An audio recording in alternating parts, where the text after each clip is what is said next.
Let's welcome in our guest here on this segment. He is a former co-host on this show, former Jefferson County prosecuting attorney, and now the newest U.S. attorney for the Northern District, the Honorable Matthew Harvey. Good morning, sir. Good morning. Now you have to be sort of very buttoned up, restrained. Yes. No, hey, I'm back. Yeah, you are, man. I'm back, and you feel like you're at home? I do. Except the clock actually looks like it's working now. Somebody put a new battery in it. Bill donated new batteries. New battery, and we knew you were coming, Matt. So it's everybody's a lot nicer because I finally have jurisdiction here. That's right. Rob, he never had jurisdiction until now. I have jurisdiction here. Yeah. So the good people of the Northern District, thank you, because that's being taunted for years that I never had jurisdiction. Frankly, years. I had to go out and seek jurisdiction. And this was the one way. This was the only way. Jurisdiction. And now it comes straight from the top. Can't beat that jurisdiction. No. Well, it comes with a lot of responsibility. Ooh, can you enforce FCC regulations? Is that my goodness. Is that under you? Whoa. Well, that's a federal. Whoa, yeah. That's a federal law. It is. I think we should open up an investigation into Gilstrap. I think so. No. Can't even kid about that stuff. Let's go back to first principles, and I do not know the answer to this. What does a U.S. attorney do? What's your jurisdiction besides federal affairs? In this studio. Well, no, I'm not talking. Well, I mean, besides nothing besides federal affairs. Excuse me. I was going to describe some of the federal affairs that should have jurisdiction. Well, violations of criminal law or federal statute, obviously, enforcement of fines and forfeitures and monies owed against the United States. There's a robust civil division as well. So take us back to the beginning of how you got nominated, and then what the process is like to get from nomination day until the eventual approval. Yes, and let me start at the end of that first. So Friday evening at 3:30, I was formally sworn in. Really just went into the courtroom with, just went in and got sworn in front of the judge. Which judge? Judge Grove, to make it official. And so I am now, currently working, except, obviously today's a holiday, but, tomorrow I'll hit the ground running. How does that work with the federal lockout right now? What's your status with that? It doesn't affect my status. I deemed essential, and I'll figure out the full impact of that tomorrow when I go in and get briefed in and read in on a lot of issues. And where do you physically go in? Where is in? Well, I have it covers there's four courthouses in the Northern District. There's the Martinsburg Courthouse, the Wheeling Courthouse, the Clarksburg, and Elkins. So I technically have an office at each of those locations. So there's the Elkins Courthouse and office is the least busy, but then the other three stay rather busy. So, but I live here in the Eastern Panhandle. I'm going to spend a lot of time working out of Martinsburg as much as possible, but I will. This job does require me to go to Wheeling and Clarksburg and Elkins, and I will start that tomorrow, quite frankly. But you got sworn in Friday, so congratulations. Thank you. Now take us back to how you got nominated. Well, I expressed interest. It was probably January of this year to Senator Capito, and then and as well as Senator Justice, let them know that I was interested in the position, and then I was contacted for initial intake, just really like a one-pager, just real quick, by the White House, and then later on, I was contacted by the DOJ for an interview, and that was a very short interview, probably 15 minutes, and then a week later, I was contacted by the White House PPO, a week later, I did an interview with the White House PPO, and that's the Presidential Personnel Office. And then you wait, and I didn't hear anything. And then next thing, I'm notified to begin process for a background investigation, and the financial disclosures, and then begin preparing my Senate packet, which ended up being 60-some pages, but it's a lot of information. It's your work history, your personal information, where all you've lived, all the jobs you've had, every interview you've had, which you can imagine that was quite a bit for me being on WR&R as a co-host. had quite a few of those to list. Plus, being an elected prosecutor, I had lots of press releases, so I had to list all those speeches, syllabus from when I taught class, and then they ask you, and then finally I get a call from the White House saying, we're choosing you, and which was awesome, great call. I don't know if I even said like 3 words. I was like kind of just shocked, and I was like, thank you. But they get it, like they understood like that this was a life-changing event for not only me but my family and friends as well. And then the Senate process is your name gets submitted to the Senate Judiciary, and then I received and other candidates as well, the other nominees as well, received questions from the senators. I don't know which ones they received. A lot of them you could tell were just directed towards all the nominees. So you'd answer those, send those back, and then if there was any follow-up, they would contact you and fill out to make sure that all the information in your background for the Senate and the FBI is complete, and then they vote. And the confirmation is now being in groups or batches. How many were you in? How many others? I was one of 107. Now, in the Senate Judiciary Committee, it was one of one. They considered them individually, and so I was voted out of committee with a favorable recommendation. You come out favorable or unfavorable. So, and they have a good idea. Like if there's going to be a big problem with your nomination and they're not going to get the votes in Senate Judiciary, I can't imagine that they would put forward a name at that point. Now, I got the impression, Matt, that your 60-something page resume, if you will, or material was submitted to the Senate, or I would have thought it had been submitted to the administration first, and they would have vetted you before it went to the Senate. Is that a question? I mean, no. Yeah, it was a question because that was been my understanding. I got the impression that it went to the Senate, and I was surprised. I would have thought it'd have to go through the administration for full vetting. Well, the Senate confirms you, so this is Yes. for their records and for their information to inform all 100 members of the person. The administration will vet you prior to that. Yeah. Because the administration is always trying to avoid an embarrassment. And I would have jumped to the assumption that would have been a very thorough vetting to avoid that embarrassment. But I got the impression from you it was fairly casual, may not be the right word, but less there. That's not the... Okay. Yeah, it's not as casual. It's just not as document heavy. Can I tell a funny story here? It would be the first. When going through this process, it's I've done this a lot of times. You get interviewed. I was on the interview list for the FBI agents doing his background check. Came to ask me a few questions, and I knew that they were coming. It's the way this thing works. But what I didn't do is tell the rest of my family about this. So I was out somewhere, and my son lives with us, and I got a call from him. He said, "Dad, the FBI came looking for you." Again. And I said, "Huh, okay." Well, I knew exactly what it was. So I called agent so and so, and I said, "Hi." And he said, "You got quite the gatekeeper at your house."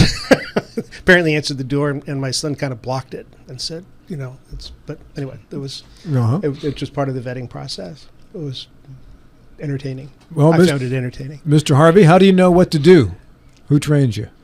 How do I know what to do as far as the position? Yes, sir. Well, it's funny. I do have a little bit of experience being a prosecutor and in the criminal justice system, although not as much in the federal side of it. But, fundamentally the notions of justice and the issues for prosecutors, there's a lot of similarity. And then as processes and getting the procedures down as far as the federal internally for the office, and as well as what's required to get evidence in court and the processes and the How about courtroom procedures? The actual Well, hold on, let me answer the question. Okay. So there's a couple things. There will be an orientation for us newly seated U.S. attorneys, and that will be over in Washington D.C. and we'll get our policies, and they'll train us on ethics, and we'll hear a lot. But the biggest thing is that there's already a staff in place, career staff in place, and they're used to the transitions every 4 to 8 years. And I'm going to rely heavily on them and my colleagues at the office to make sure that the office is run in an appropriate manner. Pam Bondi, I would assume, be your overall boss. Is that Attorney General? Is that correct? That's correct. Who would be your more immediate boss? Or would there be a more immediate boss? The deputy AG. And I'm not exactly look, this just happened Friday. Yeah. And there, wasn't allowed to have a lot of contact with the office prior to Friday at 3:30, because it's not allowed. Mm-hmm. And, I couldn't direct policy. So my interactions with the office prior to Friday at 3:30 were just kind of touching base. Hey, I think it might happen this week. It might happen this week. And then we could hit the ground, making plans to hit the ground running. So to get in and get all the lay of the land will happen this week in earnest. Yeah, I'm glad you're in today, because there's the U.S. Attorney is something, in my mind, is very poorly understood, any U.S. Attorney. And I suspect that's true of a lot of us. So we do not really know the mechanics. So it's been very enlightening up to this point in time. So. Yeah, it's just like being a state prosecutor, but doing it at the federal level and over, the 32 counties that all. When was the position last occupied? The one you're taking over? Was there a U.S. Attorney for the Northern District? Yes, it was Bill Ihlenfeld, and he I don't know the exact date, but sometime in January of this year he stepped down. Okay, so who is the keeper of the institutional knowledge? Because there are grand juries going on, there's things that are going on. So when you step in, obviously all this is happening, and so who's been running all of that? Randy Bernard. He was the first assistant, and they automatically ascend to acting. I can't remember the exact terminology, if it's acting or interim, but I think it's acting. And so he's been serving in that capacity since the resignation of Bill Ihlenfeld. And it's practice and traditional that when a president is elected, that the U.S. attorneys submit their resignation soon after the inauguration. Bill Ihlenfeld had it during, I think, Obama, and then again Biden. Bill Powell had it during the first Trump administration. Have you spoken to Bill Powell or Bill Ihlenfeld about the job? I haven't spoken to Bill Ihlenfeld, but I've spoken to Bill Powell a few times, of course. Yeah. What kind of questions do you have? I mean, whatever you're allowed to repeat. I'm not telling you to give me his answers, but what were some of the curious questions you had? Where do I park? No, it's a fair question. Where's the executive washroom? No, I'm only half kidding about that. It's what. Just I wanted to know from him what to expect, and a lot of the things, and I'll share this because he shared this on the air before, is that's going to be the coolest job you'll ever have. And it's going to be the most, and I hate to say coolest, but because you're dealing with bad things that are happening to people, but it's going to be the most rewarding. I should probably say that. It's going to be the most rewarding job you'll ever have because of the responsibility and the impact that you can have on West Virginians' lives and all citizens of the United States. And he said you'll love it. Professionally, you'll love it. Yeah, I've interviewed on this show Bill Ihlenfeld from the Biden administration, Bill Powell during the first Trump administration, and you deal with some pretty dangerous people. Yes. At a national and international level for what's going on criminally in this country, and then obviously specifically this part of the country. What in your background, Matt, as the prosecuting attorney in Jefferson County, or anything before that, has prepared you for the gravity of this job? Well, I'm not questioning your qualifications. No. I understand. I've indicted dangerous people. I've prosecuted dangerous people. I've stood in the courtroom with dangerous people, and I've, did my best to make sure that they never get out of jail again. And I've said some pretty harsh things and pointed things towards them. And I've been the recipient of threats many times before, and get creepy messages in my email and Facebook. So I've been there. I know what it's like to have those. I know what it's like to feel uncomfortable. I know what it's like to not be able to go to certain places because of certain people work there and you want to avoid them. But I don't care. They're not going to control my life, these people. I am going to do what I think is right. I'm going to fight to make this a better place to live for my family and my friends, and I'm not going to be deterred by that. So with that attitude, plus I've weathered it for the last how many ever years, 8+ years, and then as an assistant prosecutor and even quite frankly, even as a defense attorney, you're in dangerous situations. It's unfortunately routine at this point. Do you in any way set the priorities for the local field offices for FBI, DEA, ATF that work in this area? Are they investigating the priority set by your office? I'm not exactly sure how that works. I know that I think the ultimate answer to that is yes. They will know what the office priorities are and what they're looking for, so that they may tailor what they're going to investigate based on that, or the cases that they'll accept. We have our policies that come down from Washington, D.C. on the crimes that they're looking for as well. Kind of a follow-on, is the crimes that you will investigate and prosecute, are they geographically restricted? In other words, are you kind of limited to what happens in the northern part of West Virginia? In a sense that, crime doesn't happen. It's not like the Dukes of Hazzard where if they get to the county line, they're free. Yeah. Especially we're dealing with federal crime, so the jurisdiction is anywhere in the United States. The more appropriate question then becomes where's the venue at, and sometimes it might be in the Northern District of West Virginia, and a lot of the acts are in Pennsylvania or Maryland or Ohio, but for whatever reason, it's more appropriate to charge it here, and vice versa. There might be some activity in the Northern District that might get charged in another district. As a follow-on, then, who establishes the venue? Is that something done cooperative between you and, say, a neighboring state, or is that something done in the D.C. area that would say this most appropriately belongs to the U.S. Attorney in the Northern District? I haven't done it yet. Yeah. So I don't know exactly, but I can't imagine that it wouldn't be in consultation with the other U.S. attorneys and their offices that's being affected.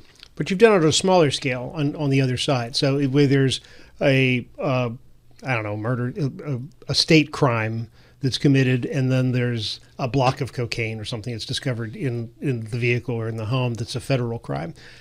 Where is that negotiation made as far as what is negotiated, what is prosecuted by the county prosecutor versus switching it over to be a federal crime? There isn't necessarily any automatic trigger. A lot of it has to do with the gravity of the offense and the ability of the jurisdiction, be it the state or the federal government, to have the most appropriate punishment.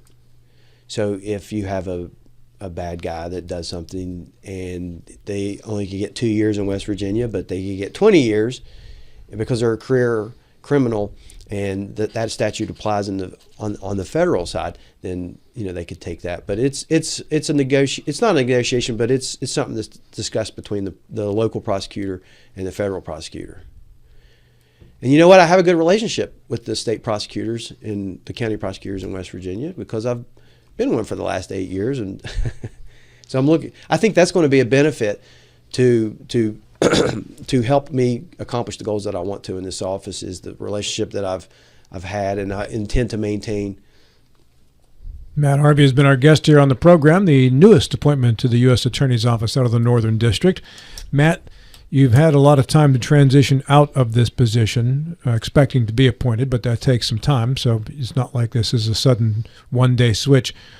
Tell me about the transition to the next prosecuting attorney in Jefferson County and what you've done to help ease that transition for that person.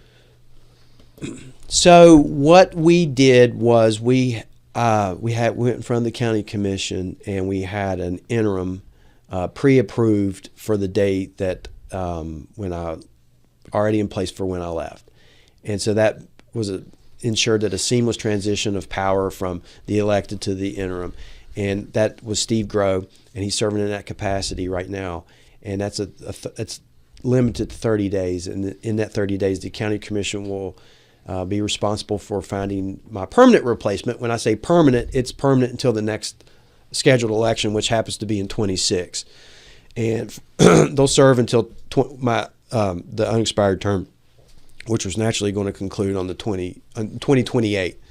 So whoever gets the next appointment will have to run 26 and 28. 26 and 28. Okay.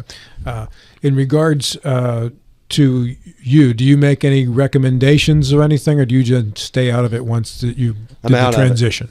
I'm staying out of it. It'd be inappropriate for me to do that. Do you know what the first case is that you'll begin working on as the U.S. attorney? Well, no, I don't.